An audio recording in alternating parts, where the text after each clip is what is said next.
Avec l'aglo, plus belle la vie.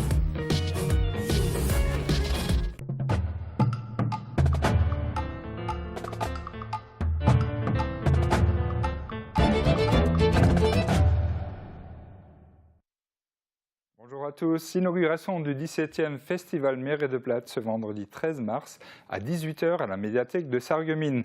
De nombreuses animations originales seront proposées, entrée gratuite et ouverte à tout public. La une de Mosaïque aujourd'hui, c'est un concept original venu des États-Unis. Son objectif, rehausser le capital sympathie d'une marque automobile en faisant une bonne action à l'échelle locale. Ainsi, pour chaque essai d'une voiture Ford, le constructeur reverse un don à l'AFA-EI et c'est une affaire qui roule. Le record a été battu à Sarreguemines. Vous le verrez en détail dans un instant dans le JT. Et on regarde le sommaire. Bonjour à tous, encore un programme riche et varié sur Mosaïque aujourd'hui. Que s'est-il passé route de Nancy hier ? 88 gendarmes et policiers étaient mobilisés pour une vaste opération de lutte contre le trafic de stupéfiants dans le secteur de Sarreguemines. Le saviez-vous, si vous avez le permis A2 depuis plus de 2 ans, une formation de 7 heures est obligatoire pour vous permettre d'accéder au permis A et conduire une motocyclette d'une puissance supérieure à 35 kW. Il ne reste qu'un seul commerce de proximité qui vend des instruments de musique à Sarreguemines. Sarreguemines est connue pour ses faïences, mais de 1930 à 1968, d'autres produits ont fait parler de la ville, notamment les articles de luxe pour dames. Campagne électorale, le binôme Front National Pascal Jemst et Florence Gianetti est en lice dans le canton de Sarreguemines. Dans la petite histoire, nous découvrons l'ancien abreuvoir de Blizy-Bersin et nous finirons par une agréable découverte de l'exposition Mapping the Museum à Sarrebruck. Et du sport pour tous, il y a 2 ans, jour pour jour, Mosaïque avait suivi l'entraînement de sportifs de l'ESAT en pleine préparation des championnats de France de judo sport adapté. Replay. Où que vous soyez, vos données sont sauvegardées et protégées contre les menaces externes. Pour les pros, la solution, c'est le cloud ID Réseau. Raphaël et Joseph préparent actuellement les championnats de France de judo sport adapté qui se dérouleront à Rouen les 23 et 24 mars. Raphaël fait du judo depuis 2 ans. Le 28 novembre dernier, à Sarreguemines, il est devenu champion de Lorraine. Joseph aussi vient de remporter le titre régional dans sa catégorie, mais en plus, lui, il a déjà brillé lors des championnats de France. Il a d'ailleurs remporté cette compétition en 2009. Il entend bien renouveler cette performance dans quelques jours. Les entraîneurs des judokas adaptés de l'association 4S espèrent que les combattants sarregueminois seront nombreux à briller en Normandie. Ils prendront tous part à la compétition. Et les entraînements ont toujours lieu, une fois par semaine, au gymnase Kiffer à Sarreguemines. L'avez-vous remarqué, les oiseaux chantent le matin et les journées s'allongent. Très vite, l'herbe va reverdir, ce sont les signes avant-coureurs du proche printemps. On retrouve Sandrine pour les prévisions de demain. 7,6% des accidents du quotidien ont pour origine l'activité domestique. Assurance accident de la vie, la sécurité par tous les temps.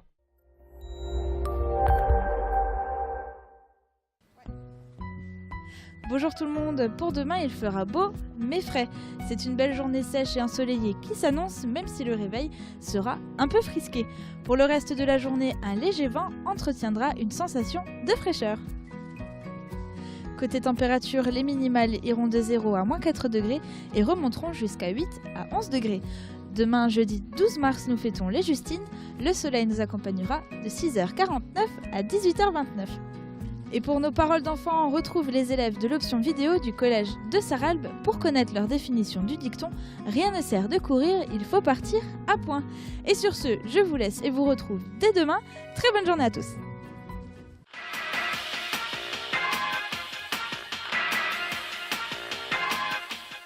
Rien ne sert de courir, il faut partir à point. Rien ne sert de courir, il faut partir à point. En fait, il faut partir à l'heure, il ne faut pas être en retard, sinon après on est obligé de courir. En fait, c'est quand on... faut pas partir en retard parce que comme ça on peut marcher tranquillement et pas courir. Ça veut dire qu'il faut être ponctuel et qu'il ne faut pas partir en retard parce que sinon on risque d'être en retard.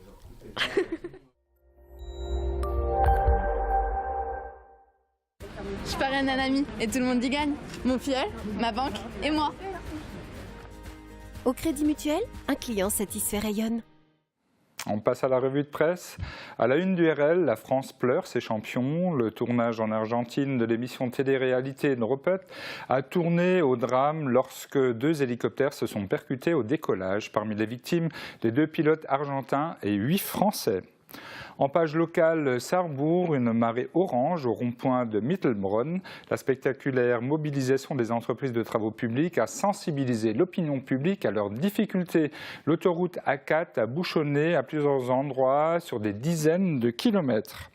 En page locale, le RL revient sur cette première. 4 binômes hommes-femmes en lice pour les départementales sur le canton de Sarreguemines. Un binôme se présente sans étiquette. Les 3 autres représentent le Front National, le Parti Socialiste et le Parti Communiste Front de Gauche. L'info en images dans le JT de Mosaïque.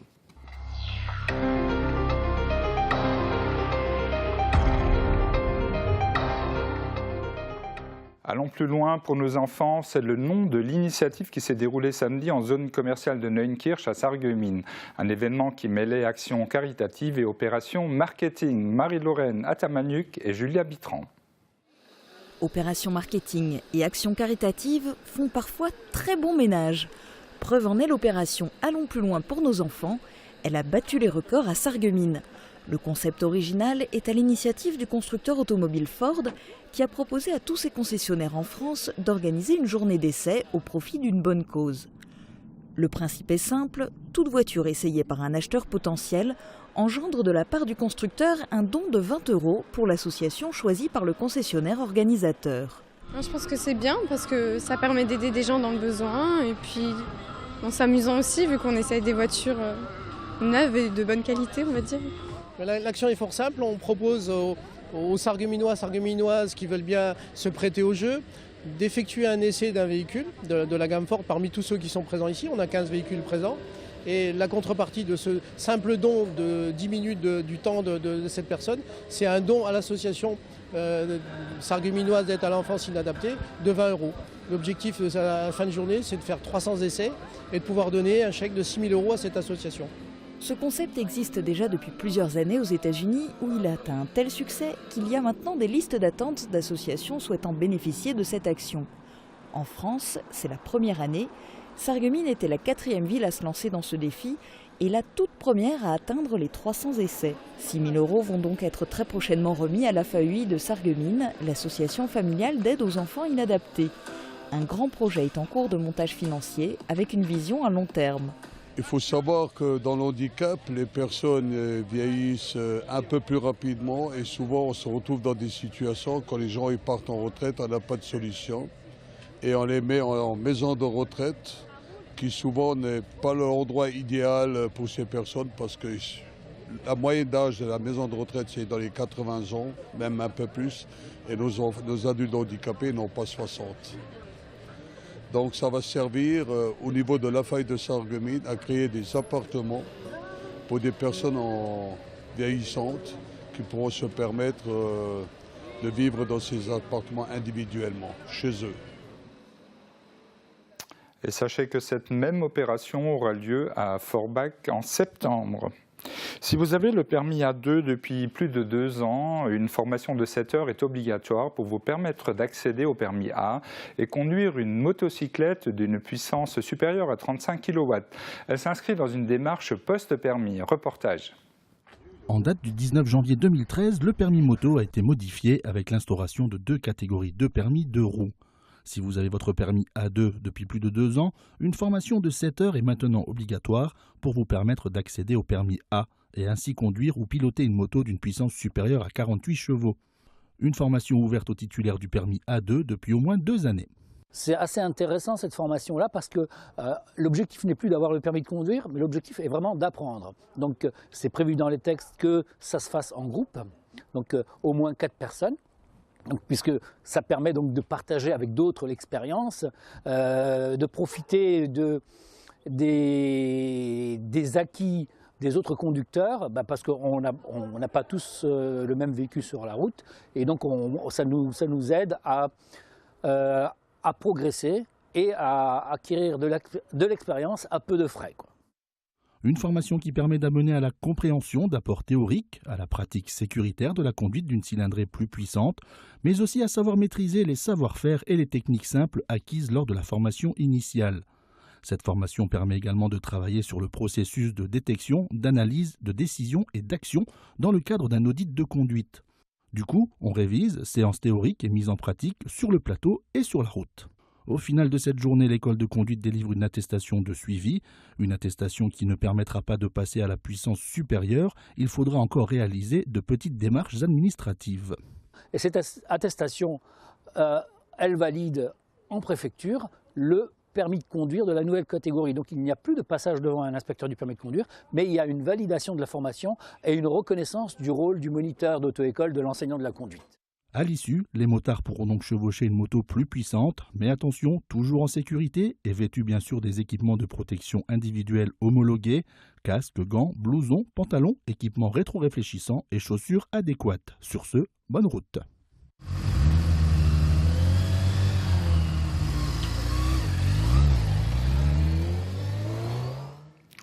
L'action des gendarmes n'est pas passée inaperçue hier matin en plusieurs lieux de Sarreguemines et de ses environs. Avec des renforts venus notamment de Metz, les gendarmes ont interpellé 16 personnes dans le cadre d'une enquête sur un réseau de stupéfiants. Explication avec le commandant de gendarmerie Laurent Sadler. Alors nous avons procédé le mardi 10 mars 2015 à compter de 7 heures à l'interpellation de 16 mises en cause qui ont été mises en garde à vue dans le cadre d'une commission rogatoire. Monsieur le juge d'instruction, monsieur Vlouot, juge d'instruction auprès du TGI de Sarreguemines, dans le cadre d'une opération de trafic de stupéfiants. Une opération qui a été menée par la compagnie de gendarmerie départementale de Sarreguemines en co-saisine avec le JR de Metz, le groupe d'intervention régionale de Metz, avec en renfort des personnels de la gendarmerie mobile de Reims, du peloton d'intervention, ainsi que des gendarmes mobiles de l'escadron de Sarreguemines, et également 6 équipes cynophiles qui viennent de toute la région. Soit au total 88 militaires de la gendarmerie et policiers. Alors en l'occurrence, effectivement, c'est le final d'une opération, enfin d'une enquête qui dure depuis un certain nombre de semaines. Donc cette enquête qui arrive à sa première échéance, c'est-à-dire l'interpellation de ces 16 mises en cause. Bien entendu, nous avons mis les moyens, tant matériels qu'en hommes, pour assurer d'une part la sécurité de nos gendarmes sur le terrain et permettre d'effectuer donc ces arrestations dans de bonnes conditions, ainsi que les perquisitions qui ont eu lieu dans les différents domiciles des mises en cause. L'espace musique Beckrich a fermé en février à Sarreguemines. Il ne reste plus qu'un magasin de proximité de ce type à Sarreguemines. La boîte à musique, pour l'instant, dure malgré la forte concurrence d'Internet. Jean Birkel a rencontré des gérants pour évoquer la réalité du marché et leur avenir dans la ville. Ah, Francky, un petit Pixies. Allez, vas-y. Toute la musique qu'on aime vient aussi de l'échange entre musiciens. Voilà pourquoi un tel espace continuera d'exister, à condition qu'il sache s'adapter à l'évolution de la demande. Historiquement, la boîte à musique a su prendre les tournants depuis sa création en 1961, proposant à ses débuts une offre de vinyle, puis de CD et de cassettes vidéo à la location. Objets qui ont aujourd'hui disparu et qui laissent place à des espaces dédiés aux instruments. En l'occurrence, nous traversons une vague à tendance folk et les cales du bateau sont pleines de guitares acoustiques. Il n'y a qu'à regarder ce qui se passe un petit peu à la télé, c'est beaucoup de chansons à texte, sur de la guitare acoustique, notamment dans le pop rock, etc. Donc ça manque un petit peu de guitare héros en ce moment pour que la guitare électrique prenne son envol comme il y a quelques années, quoi. Les tendances orientent les stratégies commerciales et l'électrique à papa attend sagement son heure. Qu'à cela ne tienne, les DJ sont les nouvelles rockstars et on comprend pourquoi cette enseigne a misé sur un showroom en conséquence. Tester les produits, obtenir un conseil, bénéficier d'un service après-vente, voilà comment un tel magasin peut tirer son épingle du jeu à l'heure où Internet fixe les prix. Prix Internet, prix magasin, c'est les mêmes maintenant. C'est plus comme il y a 5 ans où on faisait une disparité. Alors que maintenant, on a exactement le même prix parce que les gens, ils ont leur téléphone et ils vérifient presque sur le prix de la guitare en même temps sur Internet. En 2009, Xavier avait tout juste 21 ans et reprenait seul cette enseigne familiale avant d'être rejoint il y a peu par Fred. Ce musicien originaire de Sarreguemines a travaillé 10 ans ici même avant de prendre la route pour vendre des produits pour un importateur d'instruments. Un retour aux sources qui témoigne notamment de la confiance qu'a ce quadragénaire en l'attractivité commerciale du centre-ville. Je pense que c'est sympa, il faut juste dire aux gens de venir plus souvent au centre-ville plutôt que d'aller dans les... Vous voyez quoi. Sarreguemines, c'est vraiment quand même une ville où il y a de l'animation et qui vit. Hein. Ville qui vit et qui se transforme, fin 2015, la rue Pasteur, siège de la boîte à musique, va aussi devenir semi-piétonne. Empty spaces, what are you living for? Il fut un temps où l'on associait Sarreguemines aux maisons de luxe à la française. Jusqu'au 13 avril, l'association Sarreguemines Passion et les musées de Sarreguemines rendent hommage à un fleuron industriel de la cité à travers l'expo AWeb Luxe, Glamour et Poudrier. Jean Mirkel. Pour signifier l'excellence d'une marque, rien de tel qu'un écran de faïence pour l'exposer. C'est au jardin d'hiver du musée de la faïence que vous pourrez découvrir des pièces produites à Sarreguemines à destination de prestigieuses maisons de couture françaises. Ces articles parisiens, poudriers, tubes pour rouge à lèvres, brosses et peignes, sont issus des ateliers AWeb, une manufacture créée en 1933 par Paul Haas, en association avec un céréalier, Monsieur Weber. C'était un commerçant qui, de père en fils, est né dans une famille de commerçants. Donc il avait ça dans ses veines. Un commerçant juif qui dut quitter Sarreguemines en 1939, alors qu'il employait 150 personnes, dont 75% de femmes. En 1946, de retour de Limoges, Paul Haas reprend son activité rue Poincaré et emploie 75 personnes en 1951. Il n'eut pas le temps de voir son affaire grandir, puisqu'il se tua dans un accident d'avion en 1952. Il était à l'époque en instance de divorce, et à ce moment-là, il y a eu le partage. Et c'est cherché, bien sûr, à avoir un repreneur. Et c'est M. Mésembourg, Jean-Jacques, qui est donc patron de l'époque de la tuilerie de Sarreguemines, qui a racheté AWeb. Et qu'il avait, lui, jusqu'en 1960. Là, il y a eu l'ouverture du marché commun, la zone de libre-échange qui a fait qu'il y a eu des importations avec des prix beaucoup moins chers, de sorte que le chiffre d'affaires a dégringolé.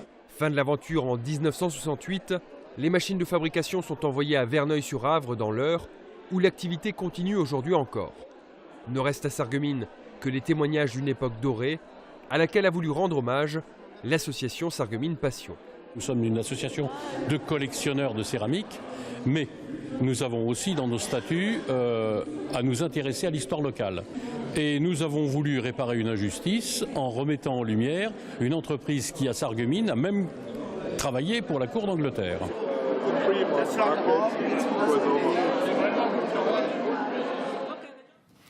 Et à noter que le 20 mars prochain, Jean Rondiot, ancien directeur de production de AWeb, tiendra une conférence débat au jardin d'hiver du musée de la faïence. La campagne des élections départementales continue sur Mosaïque à quelques jours du premier tour. Nous vous présentons 2 nouveaux candidats en lice pour le canton de Sarreguemines, Florence Gianetti et Pascal Genf. L'engagement politique de Pascal Genf est récent. Il remonte à 1 année à peu près. Et il est déjà élu au conseil municipal d'Ernest-Villers. Il représente le rassemblement Bleu Marine. Âgé de 48 ans, divorcé et père de 2 enfants, il a travaillé pendant 18 années comme gendarme avant de devenir chef d'entreprise, une fonction qu'il occupe actuellement. Florence Gianetti a également été élue lors des dernières élections municipales. Elle est conseillère d'opposition à la ville de Sarreguemines. Elle a rejoint le Front National il y a plus de 2 ans. Mariée et âgée de 48 ans, elle exerce la profession d'avocat. Ancienne adhérente syndicale, elle s'investit depuis ses 18 ans dans le monde associatif. Les remplaçants de Pascal Genf et de Florence Gianetti sont Isabelle Gribel-Bauer et Angelo Di Valentin. Quelle est l'idée directrice des actions que vous souhaitez mener une fois élu? Nous allons commencer par mettre en œuvre l'ensemble des éléments de notre programme, les uns après les autres, du premier jusqu'au dernier. On va commencer par la chasse au gaspillage.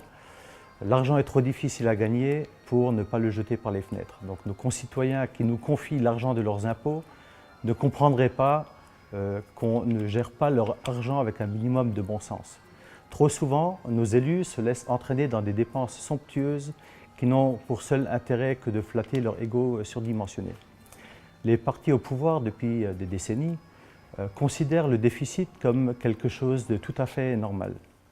Alors, comment peut-on, tous les ans, dépenser plus d'argent que l'on ne gagne? Tout le monde comprendra qu'il est nécessaire, même sans qu'il soit nécessaire de faire un cours d'économie, qu'à un moment, il y a deux solutions qui se présentent. Donc, soit on rembourse, soit on dépose le bilan. Donc, comme il ne sera pas question de déposer le bilan, il faudra bien entendu rembourser, et pour rembourser, on ira prendre l'argent où? Encore une fois, et encore et toujours, dans la poche de nos concitoyens.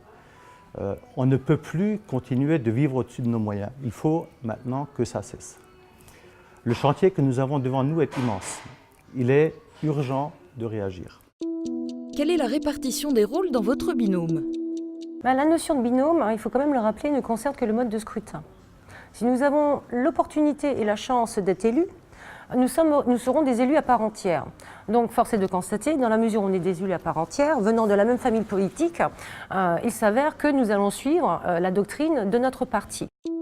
Quelles sont selon vous les forces et faiblesses de ce canton? Notre canton est à l'image du département. Nous avons encore une agriculture qui est capable de produire en quantité des produits de qualité. Donc il faut soutenir nos agriculteurs et il faut soutenir la consommation de produits locaux. Nous avons un patrimoine historique et culturel qu'il faut continuer à mettre en valeur. Mais l'annonce faite il y a quelques mois par le président du Conseil général, qui a été de réduire de 5% les dépenses d'investissement pour l'année 2015, est un très mauvais signal envoyé au Mosellan.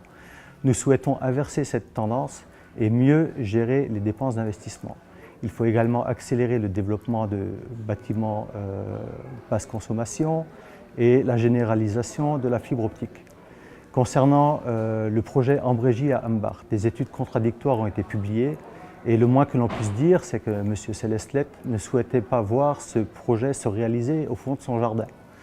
Donc, c'est toujours plus facile quand on n'est pas directement concerné par les retombées économiques ou écologiques. Mais grâce à une mobilisation sans précédent des électeurs et des habitants du canton, une décision de justice a fait barrage à la réalisation de ce projet. Le point positif de tout ça, c'est que nous disposons à présent de 230 hectares de terrain disponibles en face ou à proximité de l'autoroute A4 qui sont prêts à accueillir toutes sortes de projets industriels que nous n'hésiterons pas à soutenir. Pour vous, quels doivent être les liens entre conseil départemental et conseil régional? Pour répondre à votre question, il faut savoir que la loi a déterminé les compétences de chacun. Donc dans la mesure où la loi détermine les compétences de chacun, nous devons nous y tenir. Alors la problématique qui va ressurgir, c'est comment allons-nous mettre en œuvre les modalités de fonctionnement entre le département et cette grande région. Avant, nous avions un département, une région, on avait les interlocuteurs déterminés, il y avait le caractère de proximité, tout fonctionnait en termes de modalités de fonctionnement plus ou moins convenablement. Aujourd'hui, se pose la question de savoir comment, une fois que les élections régionales auront lieu en fin d'année, comment nous allons pouvoir fonctionner avec une grande région et plusieurs départements. Et demain, nous irons à la rencontre de Bernadette Hilper et Coskun Erdogan, candidat du Front de gauche à ces élections pour le canton de Sarreguemines. Fin de l'info, un peu de pub et on se retrouve.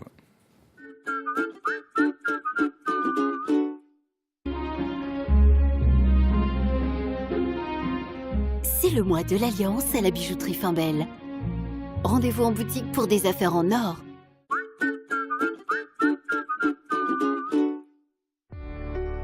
Dans les moments difficiles, on a besoin de professionnels. AVS. Notre métier, vous accompagner.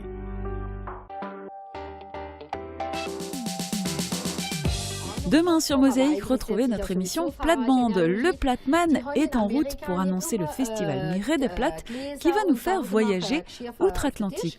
Die haben auch die Automobilproduktion Gläser gemacht für die Scheinwerfer, weißt du? Das ist Bremser und vorne.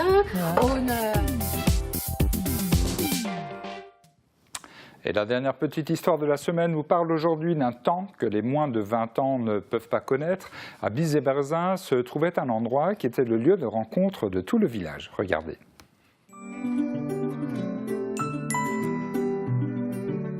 FBS, du bon temps par tous les temps.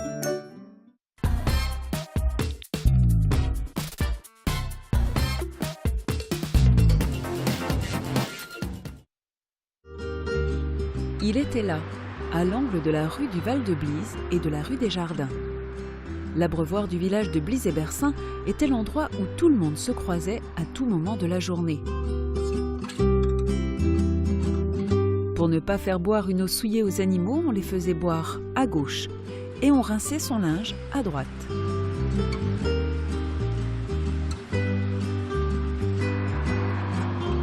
Cette fontaine était alimentée par la Cobare. Le ruisseau est toujours là, mais l'abreuvoir, lui, a disparu avec l'arrivée de l'eau courante dans les maisons.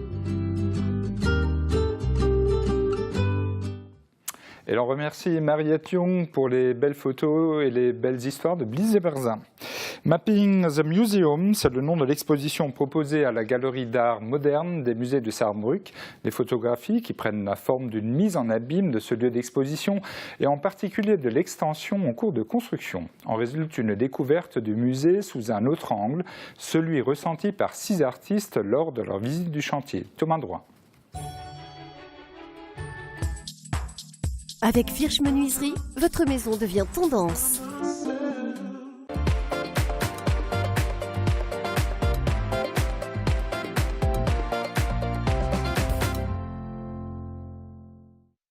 Das ist aber auch etwas sehr Typisches für die Fotografie überhaupt.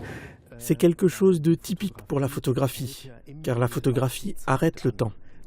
C'est une réalité de l'espace.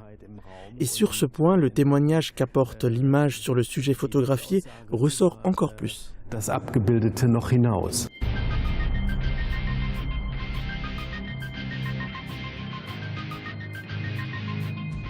La galerie d'art moderne, pour l'instant, se trouve en construction. Nous sommes en train de construire une extension de la galerie d'art moderne. Pour l'instant, il est en repos. Nous avons profité de ce repos pour inviter 6 artistes, photographes et artistes vidéo à aller dans le bâtiment seuls et à se laisser inspirer par l'architecture.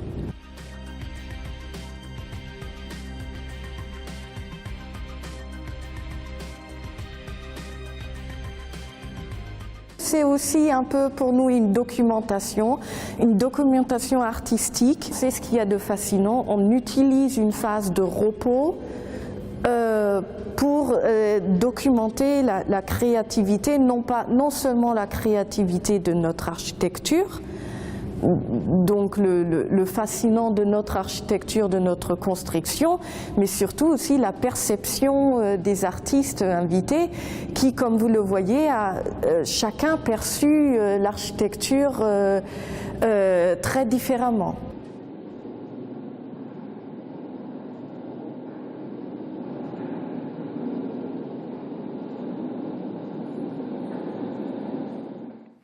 Et sachez que l'expo est visible jusqu'au 10 mai pour les plus imperméables à la photographie. Le musée proposera aussi, dès les 21 mars, une rétrospective sur le peintre Albert Weisgerber, né en Sarre et mort sur les champs de bataille de la Première Guerre mondiale il y a tout juste 100 ans. Fin du 30 minutes, excellente journée à tous.